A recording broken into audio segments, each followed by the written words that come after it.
기도하겠습니다. 좋으신 아버지 하나님, 오늘도 저희들에게 이 말씀의 시간을 허락하여 주시고 또 말씀으로 나아가게 하시니 감사를 드립니다.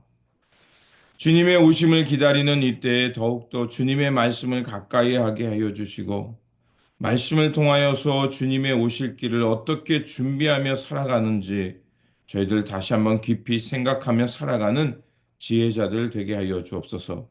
무엇보다도 하나님을 향해 우리의 마음과 중심이 돌이키기를 원합니다. 그래서 우리의 삶이 주님을 향한 온전한 고백이 되게 하여 주시고 우리 삶 속에는 하나님께서 기뻐하시는 하나님 나라의 의와 공평과 사랑, 평화가 흘러 넘치는 우리의 일상의 모습이 되게 하여 주옵소서. 말씀으로 나아갑니다. 오늘도 우리에게 진리와 생명이 되는 말씀을 들려 주시옵소서. 우리 구주 예수 그리스도 이름으로 기도드립니다. 아멘. 오늘 우리에게 주신 말씀은 누가복음 4장 1절에서 13절입니다. 예수께서 성령으로 가득하여 요단강에서 돌아오셨다.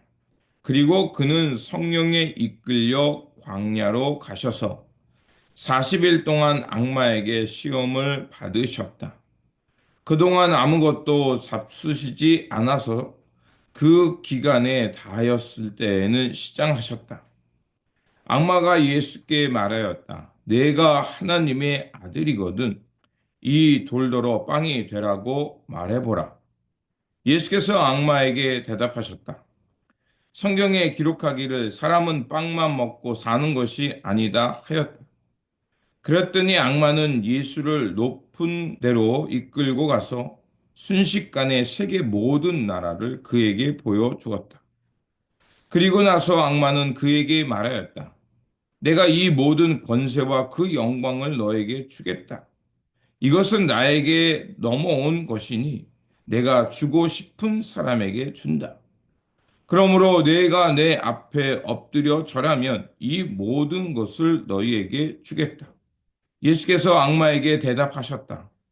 성경에 기록하기를 주 너희 하나님께 경배하고 그분만 섬겨라 하였다. 그래서 악마는 예수를 예루살렘으로 이끌고 가서 성전 꼭대기에 세우고 그에게 말하였다. 내가 하나님의 아들이거든 여기에서 뛰어내려 보아라. 성경에 기록하기를 하나님이 너를 위하여 자기 천사들에게 명해서 너를 지키게 하실 것이다 하였고 또한 그들이 손으로 너를 떠 받쳐서 너의 발이 돌에 부딪히지 않게 할 것이다 하였다. 예수께서 악마에게 대답하셨다.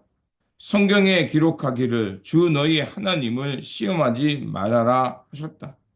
악마는 모든 시험을 끝마치고 물러가서 어느 때가 되기까지 예수에게서 떠나 있었다. 아멘. 오늘 본문은 예수님께서 광야에 가셔서 40일 동안 기도하셨습니다. 그때 악마가 예수님께 다가와서 세 가지의 시험을 하고 그 시험을 예수님께서 이기시는 말씀입니다. 예수님께서는 요단 강가에서 세례자 요한에게 세례를 받으셨습니다. 이 세례에 대해서 많은 이야기가 있지만 예수님께서 세례자 요한에게 세례를 받은 이유는 바로 하나님 나라를 이어가게는 그 세례였던 것입니다. 그리고 예수님께서는 세례를 마치시고 성령에 이끌려 광야로 가십니다. 그리고 그곳에서 우리가 잘 알고 있는 대로 사탄에게 세 번의 시험을 받게 됩니다. 그 세 번의 시험은 뭡니까? 육신, 세상적 욕망, 그리고 사람들에게 자신이 누군가를 알리고 싶은 그 자신의 자아의 욕구의 실현이었습니다. 자, 그런데 이 시험의 핵심은 무엇이냐면 그 전제가 있었는데 내가 하나님의 아들이어도 나는 이 말이 항상 따라다닙니다. 그것은 무엇일까요? 예수님의 정체성을 묻는 시험이었던 겁니다. 40일 동안 예수님께서는 하나님의 아들이 되어서 이 땅에 하나님의 나라를 일궈가려고 하셨습니다. 그 일에 앞서서 예수님은 그 40일의 시간 동안 하나님과 깊은 영적인 교제의 시간, 그리고 예수님의 존재가 다시 한번 그 육적인 면은 사라지고 영적인 면으로 새롭게 태어나는 그 시간이었던 겁니다. 그런데 그 시간에 사탄이 들어와 예수님의 정체성을 시험하며 육적인 삶을 살아가라고 시험하고 있는 것이었습니다. 첫 번째 시험은 무엇입니까? 바로 본능적 욕구를 향해 살라는 것이었습니다. 두 번째는 악과 타협하는 것. 세 번째는 내가 신이니 신적 권위를 보여서 사람들에 의해서 숭배받는 것이었습니다. 근데 예수님은 이 모든 시험을 어떻게 이겼습니까? 말씀에 근거하여 이 모든 시험을 물리쳤습니다. 무엇보다도 예수님께서 당하셨던 시험 중에 뭐냐면 세상 모든 권세가 나에게 있다라는 그 말씀이었습니다. 그것은 무엇입니까? 이 땅의 역사와 이 모든 권세가 하나님께 있는 게 아니라 사탄에게 있다는 아주 얄팍한 시험이었습니다. 그런 간교하고 이렇게 사람의 정신을 혼돈하게 하는 시험이었습니다. 그런데 세상의 모든 권세와 영광이 누구의 것입니까? 하나님의 것임을 우리는 기억해야 합니다. 그리고 사탄은 끊임없이 예수님의 자기 정체성, 자기의 영광을 홀로 독차지하고 싶은 욕망, 자신이 누구인가를 드러내고 싶은 욕망을 계속해서 자극했던 겁니다. 만약 이 중에 뭐라도 하나라도 예수님께서 그것에 혹했다면 하나님은 그 즉시 사라지고 타인에 대한 우리가 하나님을 향해서 살아감에 있어서 다른 사람의 유익과 다른 사람의 다른 사람의 삶을 돌봐주는 그 나눔과 섬김의 삶은 사라집니다. 그것에는 오직 뭐만 납니까? 나 혼자만 모든 것을 독식하고 싶은 그 욕구만 차게 된 겁니다.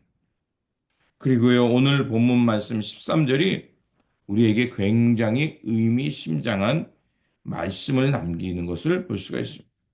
13절에 보면 이렇게 되어 있습니다. 악마는 모든 시험을 끝마치고 물러가서 어느 때가 되기까지 예수에게서 떠나 있었다. 자, 여기 본문에 보면 어느 때가 되기까지. 이 이야기는 언제든지 그 사탄의 계교는 예수님을 공격해 올 수 있었다는 겁니다. 예수님께서 제자들과 그 예루살렘의 여정 속에서 그 세 번의 순환 예고를 합니다. 그때 첫 번째 순환 예고를 했을 때 베드로가 어떻게 하죠? 예수님의 옷자락을 붙잡으며 예수님 그 길을 가지 못하도록 제가 앞장서서 막겠습니다라고 예수님께 항변하듯이 그 예수님의 길을 가로막았습니다. 베드로는 어떤 제자입니까? 누구보다도 믿음의 고백을 했던 제자고 예수님의 이름은 누구보다도 앞장섰고 자기 그물과 배를 버리고 제일 먼저 예수님을 따랐던 사람이었습니다. 그가 주님께서 가시는 길, 고난받고 십자가에 죽고 그 수치와 모욕감을 당하는 그 길, 베드로가 충정심을 향해 막으려고 했던 겁니다. 그 시험, 제가 늘 말씀드리죠. 예수님이 가장 넘기기 어려운 시험이었을 것이다. 그렇게 예수님은 베드로를 향해서 사탄아 내 뒤로 물러가라고까지 말을 했습니다. 자, 예수님의 이 여정 속에 끊임없이 사탄은 이러한 도전과 예수님의 길을 막으려는 다양한 방법을 동원해서 예수님을 시험했던 것을 알 수가 있습니다. 우리 또한 인생을 살면서 여러 가지 시험과 유혹에 맞닥뜨리게 됩니다. 그때마다 우리는 어떻습니까? 내가 누구인데 네가 나를 무시하라는 자기의 정체성을 확실히 증명하고 싶고요. 사람들로부터 경배와 인정을 받고 싶은 욕망이 있고요. 그리고 내가 모든 세상에서 어떤 신적인 권위를 가지고 사람들에게 호령하고 싶은 유혹이 다가옵니다. 그리고 또 어떻습니까? 내가 불의와 타협하면서 내가 잠깐 불의에 눈 감으면 내 신상이 편하니까 그것에 타협하며 세상이 주는 달콤한 유혹을 맛보고 싶은 욕망이 끊임없이 우리 가운데 솟아나옵니다. 그렇게 되는 순간, 그것과 우리가 타협하는 순간 하나님의 나라와 하나님의 영광은 사라지고 오직 나만을 앞세우는 삶이 됩니다. 오늘 본문은 우리에게 다시 한번 유혹과 시험이 올 때 어떻게 우리가 그 시험을 물리칠 수 있는 그 모범 답안을 우리에게 알려주고 있습니다. 예수님께서 시험을 안 받으신 게 아닙니다. 하나님의 아들임에도 불구하고 이런 시험이 예수님께 도전해 왔다는 것은 우리 일상 속에서 믿음의 길을 갈 때 끊임없이 도전이 온다는 것입니다. 그때 여러분 하나님을 먼저 생각하고 하나님의 말씀을 붙드시길 주님의 이름으로 축원드립니다. 주님께서도 마태복음 6장에서 말씀하셨죠. 너희는 먼저 그의 나라와 그 의를 구하라. 주님을 먼저 생각하고 주님께서 우리에게 주신 가르침을 먼저 생각할 때 우리는 이 땅에서 진실한 삶으로 하나님 나라의 삶을 살아가게 될 줄 믿습니다. 오늘도 우리가 이 아침을 깨우며 말씀을 묵상한 이유도 바로 그것입니다. 오늘도 우리에게 주신 말씀, 또 예수님께서 보여주신 그 시험을 이겼던 그 삶의 자세를 통해서 다시 한번 하나님의 말씀과 하나님의 뜻으로 오늘도 이 세상 속에 하나님 나라의 씨앗을 뿌리는 지혜자들이 되시길 주님의 이름으로 축원드립니다. 그러므로 다시 한번 시험이 올 때마다 하나님 나라와 의의를 먼저 구하며 주님의 말씀을 통해서 이 모든 시험을 이겨내시길 붙들고 바라며 말씀으로 승리하며 주님의 오실 길을 준비하는 지혜자들이 되시기를 다시 한번 주님의 이름으로 축원드립니다. 기도하겠습니다. 진리와 사랑의 하나님, 우리는 세상 유업 앞에서 흔들릴 때가 참으로도 많습니다. 그러하오니 오늘 예수님의 그 삶을 통해서 깨달은 것처럼 주님께서 보여주신 그 말씀으로 무장되게 하여 주시고 그 말씀 속에서 하나님 나라와 의의를 구하며 오직 주님의 영광을 향해 살아가는 우리 모두가 되게 하여 주옵소서. 그래서 이 세상 도전과 달콤한 유혹 속에서도 우리가 하나님 나라, 하나님의 영광을 붙들고 말씀으로 무장되어서 묵묵히 주님의 오실 길을 생각하며 주님의 길을 걷는 신실한 제자들, 이 마지막 때를 알고 그 주님의 길을 준비하는 지혜자들 되게 하여 주옵소서. 우리 구주 예수 그리스도 이름으로 기도드립니다. 아멘.